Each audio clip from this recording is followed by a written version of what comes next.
चलिए भाई दोस्तों, स्वागत है आप सभी का एक बार फिर से बातों के इतिहास की सीरीज में।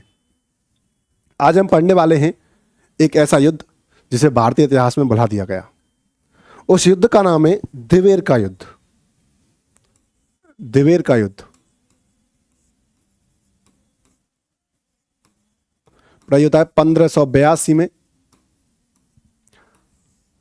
समझें कि दिवेर का युद्ध है क्या। बड़े भारतीय इतिहास की बड़ी विडंबना है कि हमें हमेशा वो युद्ध पढ़ाए गए जहां पर मुगल जीते हैं, हमें वो युद्ध कभी नहीं पढ़ाए गए जहां पर मुगल हारे हैं।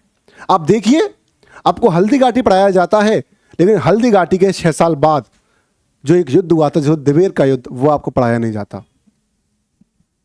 दिवेर के युद्ध में मुगलों की पूरी सेना काट दी गई थी और लगभग 36,000 मुगल सैनिकों ने सरेंडर किया था। इतिहास में ऐसा पहली बार हुआ था कि जब 36,000 मुगल सैनिक सरेंडर कर रहे थे। इसको पढ़ते हैं। बेसिकली दिवेर का युद्ध है क्या, किस लिए इसे याद किया जाना चाहिए, क्यों ये भारतीय इतिहास में नहीं है, क्या कमी रह गई ऐसी, उसके बारे में बात करते हैं।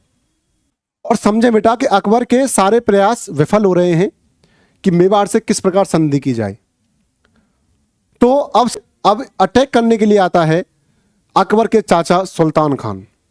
भाई सुल्तान खान डांकी टाइप का इंसान, लंबा तगड़ा और बहुत युद्धों का अनुभव उसको। तो सुल्तान खान आता है भाई, और सुल्तान खान सैनिकों से बोलता है, भाई ऐसा क्या है भाई कि आप मेवाड़ को झुका नहीं पा रहे हैं भाई।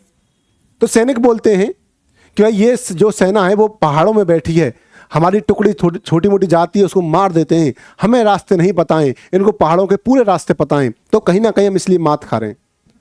तो सुल्तान खान सोचता है, भाई पहाड़ों में बैठे हैं तो ये हथियार कहाँ से ला रहे हैं, राशन कहाँ से आ रहा है। तो बताते हैं उसको कि राशन और जो हथियार है वो गांव से सप्लाई हो रहे हैं। तो सुल्तान खान सोचता है कि यार ऐसा करो, इन रास्तों को ही बंद कर दो।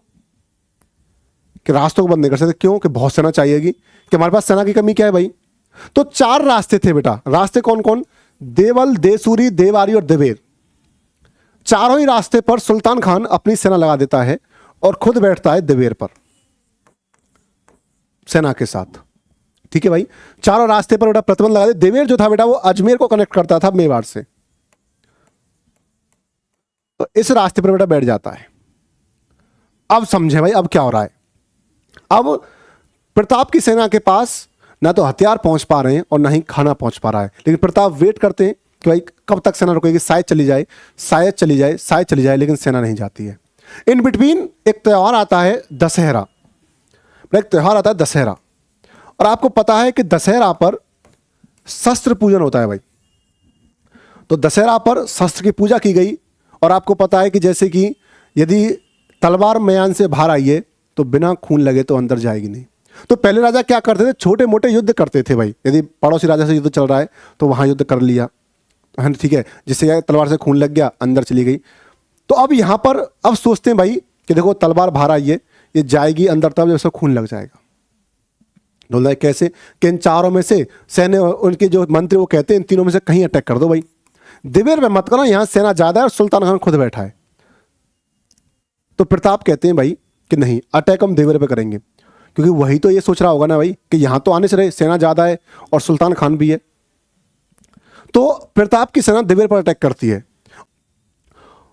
और दिवेर पर जाकर के उस दिवेर के युद्ध में प्रताप की सेना मुगलों की पूरी सेना को काट देती है। एक सिंगल मैसेंजर तक नहीं छोड़ा था कि कोई जाकर के मैसेज दे सके कि आपकी सेना हार गई है, क्योंकि प्रताप को पता था कि यदि हमने दिवेर को अटैक करके ले लिया तो ये 3 तो वैसे भाग जाएंगे। इसमें घटना क्या होती है कि सुल्तान खान जो है बड़ा ही तगड़ा आदमी है, मतलब ऐसा कि 2-4 को भींच के मार दे। अमर सिंह जो प्रताप के बेटा है बेटा, इस युद्ध को इसलिए याद किया जाता है कि अमर सिंह की बहादुरी के लिए। अमर सिंह बहुत बड़े योद्धा थे, बहुत बड़े राजा थे, लेकिन कहते हैं कि कोई बड़ा पेड़ जिस प्रकार से सूर्य की रोशनी को छोटे पेड़ों के लिए आने नहीं देता, उस प्रकार से ही प्रताप इतना बड़ा नाम हो गया था कि अमर सिंह को कोई नहीं जानता। बाकी अमर सिंह ने मुगलों से 17 युद्ध लड़े हैं और 17 के 17 जीते हैं। तो दिवेर के युद्ध को अमर सिंह की बहादुरी के लिए भी जाना जाता है कि दिवेर के युद्ध में अमर सिंह ने सुल्तान खान के ऐसा भाला मारा था कि भाला आर पार हो गया था। अब सुल्तान खान मर नहीं पाए भाई। क्यों नहीं मर पाए? क्योंकि अब वहां सांस अटक गई भाई। खून बाहर निकले तो इंसान मरे, भाला इतना पार किया था कि खून ना तो सांस आ रही ना जा रही, खून अटक गया बिल्कुल। तो सुल्तान खान से पूछा गया भाई जब उठा के लाए कि आपकी कोई आखिरी इच्छा है क्या? तो सुल्तान खान कहता है कि मेरी आखिरी इच्छा वो है कि जिस सैनिक ने, जिस लड़के ने मेरे भाला घुसाया है, मुझे उससे मिला दे।